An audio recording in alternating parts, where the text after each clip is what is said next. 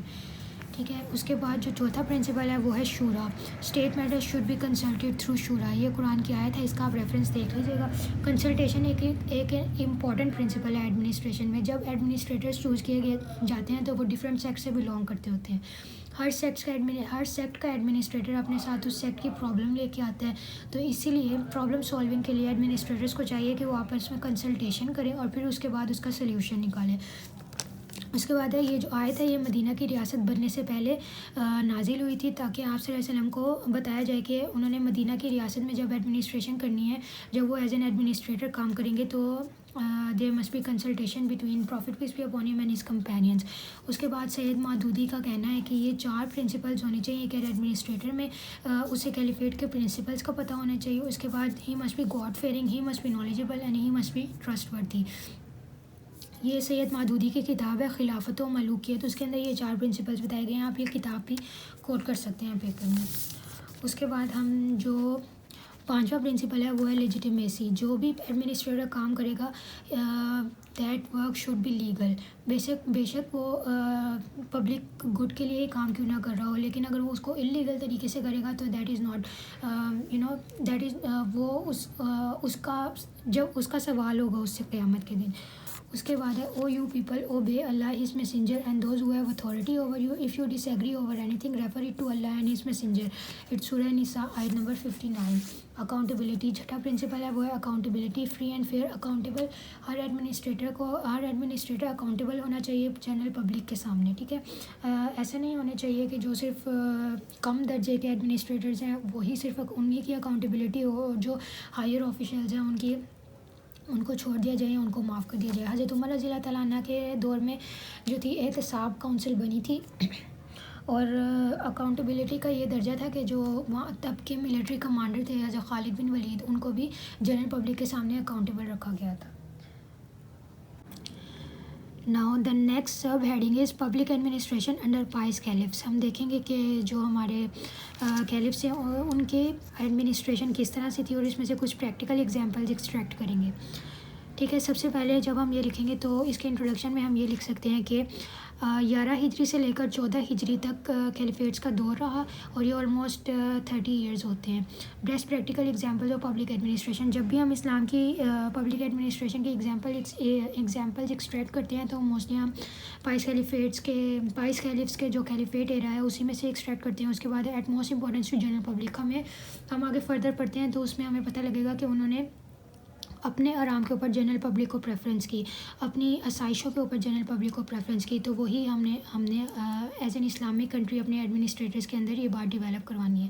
Okay, so start کرتے ہیں. سب سے پہلے ہمارے جو کیلف تھے وہ تھے حضرت ابوبکر صدیق رضی اللہ تعالیٰ عنہ. ان کا جو دور تھا وہ تھا 11 ہجری سے لے کر 13 ہجری تک.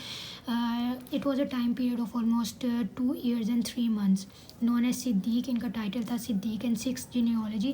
جو آپ صلی اللہ علیہ وسلم سے یہ 6 جنریشن پہ جا کر ملتے ہیں. جو ان کے کامن گرینڈ فادر ہیں وہ ہیں برا.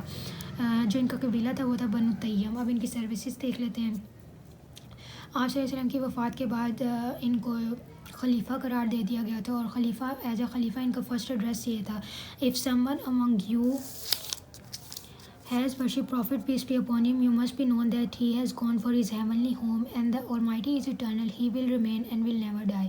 کیونکہ آپ صلی اللہ علیہ وسلم کی وفات کے بعد لوگوں کو انتہائی صدمہ تھا. کچھ لوگ کہہ رہے تھے کہ انہوں نے پردہ پوشی کیا بلکہ وہ وفات نہیں پائی. تو آپ رضی اللہ تعالیٰ عنہ نے ساری جو مس پرسیپشنس تھی ان کو دور کیا اور یہ بات کی. اس کے بعد جو فیونرل ارینجمنٹس, آپ صلی اللہ علیہ وسلم کی جو جتنی بھی فیونرل ارینجمنٹس تھی وہ ساری حضرت ابوبکر صدیق رضی اللہ تعالیٰ عنہ نے کی. انہوں نے ڈیسیژن لیا کہ آپ صلی اللہ علیہ وسلم کو وہاں پہ ہی دفنایا جائے گا جہاں پہ ان کی وفات ہوئی, اور آپ صلی اللہ علیہ وسلم کی فیونرل میں کوئی بھی مغفرت کی دعا نہیں کی جائے گی.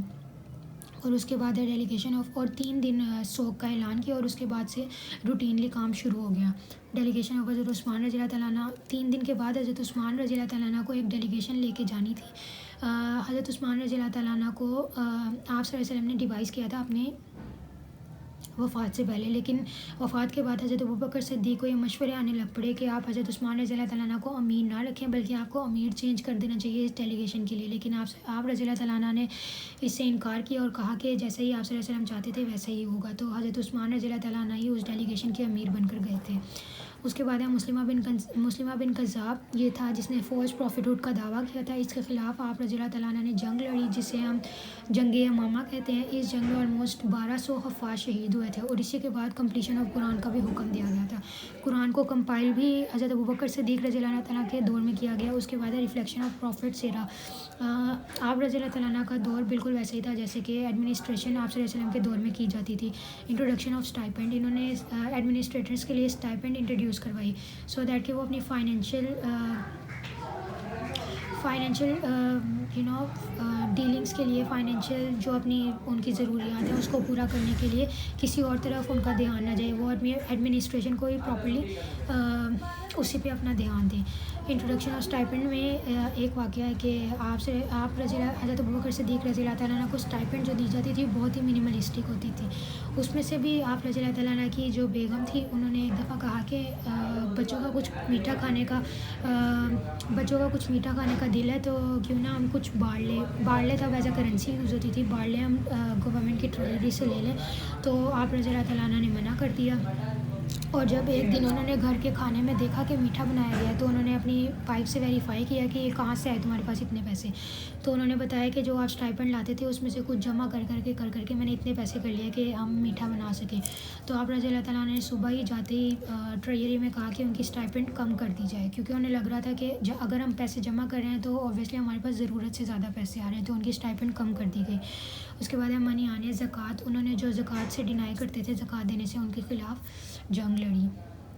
حضرت ابوبکر صدیق رضی اللہ تعالیٰ عنہ کے بعد جو دوسرے ہمارے خلیفہ ہیں وہ ہیں حضرت عمر رضی اللہ تعالیٰ عنہ. ان کا جو ٹائم پیریڈ ہے وہ ہے 13 ہجری ٹو 23 ہجری. It was almost 10 years and 6 months. ان کا جو جنریشن آپ صلی اللہ علیہ وسلم سے ملتی ہے وہ 8th لیول پہ جا کے 8th جینیالوجی ہے ان کا تعلق بنو عدی سے تھا اور ان کو فاروق کہا جاتا تھا، ان کا ٹائٹل تھا. اب ان کی سروسز دیکھ لیتے ہیں. سب سے زیادہ اس جو حضرت عمر رضی اللہ تعالیٰ عنہ کا دور ہے اس کو گولڈن ایرا آف اسلام بھی کہا جاتا ہے. سب سے زیادہ انسٹیٹیوشنز بنے، فائنینس منسٹری ڈیولپ کی گئی. اس کے بعد ہے لوکل گورنمنٹس. آپ رضی اللہ تعالیٰ عنہ نے پوری اسلامی ریاست کو ڈفرینٹ لیولز میں ڈیوائڈ کر دیا، ڈفرینٹ لوکل گورنمنٹس پھر بنائی. اس کے بعد پروونشیل گورنرز جو تھے ان کو اپنی اتھارٹیز اور اپنی رسپانسبلٹیز جنرل پبلک میں پڑھنے کا انہوں نے کہا کہ آپ جتنی بھی رسپانسبلٹیز ہیں اور آپ کی اتھارٹی ہیں اس کو آپ جنرل پبلک میں ریڈ کریں تاکہ ایسے ایک سینس آف اکاؤنٹیبلٹی ڈیولپ ہو. پھر اس کے بعد ہے ریکارڈ کیپنگ. اسٹیٹسٹکس پہلی دفعہ آپ رضی اللہ تعالیٰ عنہ کے دور میں ریکارڈ کیے گئے. اس کے بعد آپ رضی اللہ تعالیٰ عنہ نے فورسز انٹروڈیوس کروائیں جن میں ملٹری فورسز، آرٹلری کا کنسیپٹ کریٹ کیا. اس کے بعد پیرا ملٹری فورسز، پیٹرول کی آپ رضی اللہ تعالیٰ عنہ نے ڈیوائس کیا کہ ہمیں پیٹرول بھی کرنا چاہیے. اس کے بعد ہے جو مساجد تھیں ان کو نیشنلائز کیا گیا، انڈر گورنمنٹ کر لیا گیا. آلموسٹ 4000 مساجد تھیں تب اس زمانے میں. اس کے بعد ہے کرمنل جسٹس سسٹم انٹروڈیوس ہوا، اسپیسیفکلی جیل بنائے گئے. پھر سپریشن کیا تھا؟ انہوں نے سپریٹ کی تھی ایگزیکٹو برانچ، پارلیمنٹیرین برانچ اور جوڈیشل برانچ کو سپریٹ کر دیا تھا. پھر اس کے بعد ہے اسلامک کیلنڈر انٹروڈیوس ہوا تھا. اولڈ ایج ہوم بنائے گئے تھے. اس کے علاوہ کوفہ سے لے کر بصرہ تک اسلامک لینڈ تھا وہ انہینس ہو گیا تھا 22 لاکھ اسکوائر مائلس تک. اورینٹلسٹ کا یہ کہنا ہے کہ if there is another Umar in the history of Islam there would be no place left on the earth where Islam could not be reached. ان کا کہنا ہے کہ اگر اسلامک ہسٹری میں ایک اور عمر ہوتے تو دنیا میں کوئی بھی زمین ایسی نہ ہوتی جہاں تک اسلام نہ پھیلا ہوتا. اس کے بعد ہے حضرت علی رضی اللہ تعالیٰ عنہ کی جو خطبات ہیں ان کی ایک کتاب ہے تہج البلاغت. اس کا خطبہ نمبر 225 ہے. حضرت عمر رضی اللہ تعالیٰ عنہ کے بارے میں یہ ہم دیکھ لیتے ہیں کیا ہے. He straightened the deviated, treated the sick and eradicated fitna. He obeyed Prophet peace be upon him in administration matter and when he left for his heavenly home he was pure. ٹھیک ہے، اس کو بھی آپ کوٹ کریں گے. اب اب جو ہمارے پاس تیسرے ہمارے خلیفہ تھے وہ تھے حضرت عثمان رضی اللہ تعالیٰ عنہ. ان کا تعلق بنو امیہ سے تھا اور یہ آپ صلی اللہ علیہ وسلم سے 5th جینیالوجی میں ملتے ہیں. اور ان کا جو ٹائم پیریڈ ہے کیلیفیٹ ایرا ہے وہ ہے 24 to 35 ہجری. ان کی سروسز کیا ہے؟ ایڈیشن آف نیول فورس، انہوں نے نیول فورس ایڈ کی تھی. جامع القرآن ان کو کہا جاتا ہے. اب جامع القرآن اور کمپلیشن آف قرآن میں تھوڑی کنفیوژن ہوتی ہے کیونکہ کمپلیشن آف قرآن تو حضرت ابوبکر صدیق رضی اللہ تعالیٰ عنہ کے دور میں ہوئی تھی، تو ان کو جامع القرآن کیوں کہا جاتا ہے؟ کیونکہ حضرت عمر رضی اللہ تعالیٰ عنہ کے دور میں اسلام بہت وسیع علاقے تک پھیلا ہوا تھا، تو ڈفرینٹ علاقوں کے لوگ اسلام کی قرآن کی جو قرأت ہے وہ ڈفرینٹ طریقے سے کرتے تھے، تو اس کی وجہ سے انتشار پیدا ہو رہا تھا. تو حضرت عثمان رضی اللہ تعالیٰ عنہ نے ایک اسپیسیفک پروننسیشن، ایک اسپیسیفک قرأت پہ لوگوں کو آمادہ کیا اور پھر اسی کو ہی فالو کیا گیا تاکہ مسلمانوں میں آپس میں کوئی ایسا ڈفرینس آف اوپینین نہ پیدا ہو جائے جو ایکسٹریمزم کی طرف چلا جائے. اس کے بعد ہے first 10 years were stable. Conspiracy started in the last 2 years. جو لاسٹ 2 years تھے آپ رضی اللہ تعالیٰ عنہ کی خلافت کے، اس میں آپ رضی اللہ تعالیٰ عنہ کے خلاف کانسپائریسی ہونا اسٹارٹ ہو گئی اور اس کے بعد مرڈر ان کیپٹل، ان کو مدینہ میں قتل کر دیا گیا. جو لاسٹ ہمارے خلیفہ ہیں وہ ہیں حضرت علی رضی اللہ تعالیٰ عنہ. ان کا دور تھا 35 ہجری سے لے کر 40 ہجری تک. ان کا تعلق بنی ہاشم سے تھا اور ان کی فرسٹ جینیالوجی میں ہی میچ کرتی ہے کیونکہ حضرت علی رضی اللہ تعالیٰ عنہ آپ صلی اللہ علیہ وسلم کے کزن تھے. سواڈ آف اللہ، ان کو اللہ تعالیٰ کی تلوار کہا جاتا ہے. حضرت علی رضی اللہ تعالیٰ عنہ کی تاج البلاغت خطبہ نمبر 90 میں خود اپنے بارے میں یہ خطبہ ہے کہ انہوں نے جب لوگوں نے اصرار کیا حضرت عثمان رضی اللہ تعالیٰ عنہ کی وفات کے بعد کہ حضرت علی رضی اللہ تعالیٰ عنہ کو اگلا خلیفہ ہونا چاہیے، تو انہوں نے انکار کیا. انہوں نے کہا کہ اگر تم لوگوں کے لیے بہتر ہوگا کہ مجھے خلیفہ نہ بناؤ، بلکہ اگر تم لوگ چاہتے ہو تو میں تم لوگ کا ایڈوائزر بن سکتا ہوں. لیکن لوگوں کے اصرار کرنے پہ بار بار آپ رضی اللہ تعالیٰ نے یہ خلافت قبول کر لی. اب آپ رضی اللہ تعالیٰ عنہ کی سروسز دیکھ لیتے ہیں. ٹیکل دا انسٹیبلٹی، اوبویسلی حضرت عثمان رضی اللہ تعالیٰ عنہ کا قتل ہوا تھا تو اس کے بعد جو مسلم ریاست ہے اس میں انسٹیبلٹی پیدا ہو گئی تھی. قصاص آف حضرت عثمان رضی اللہ تعالیٰ عنہ، لوگ چاہتے تھے کہ حضرت علی رضی اللہ تعالیٰ عنہ آتے ہی حضرت عثمان رضی اللہ تعالیٰ عنہ کا مرڈر کا قصاص لیں، لیکن حضرت علی رضی اللہ تعالیٰ عنہ اس طرح نہیں چاہتے تھے. وہ چاہتے تھے کہ پہلے ریاست سٹیبل ہو جائے اور پھر اس کے بعد قصاص لیا جائے.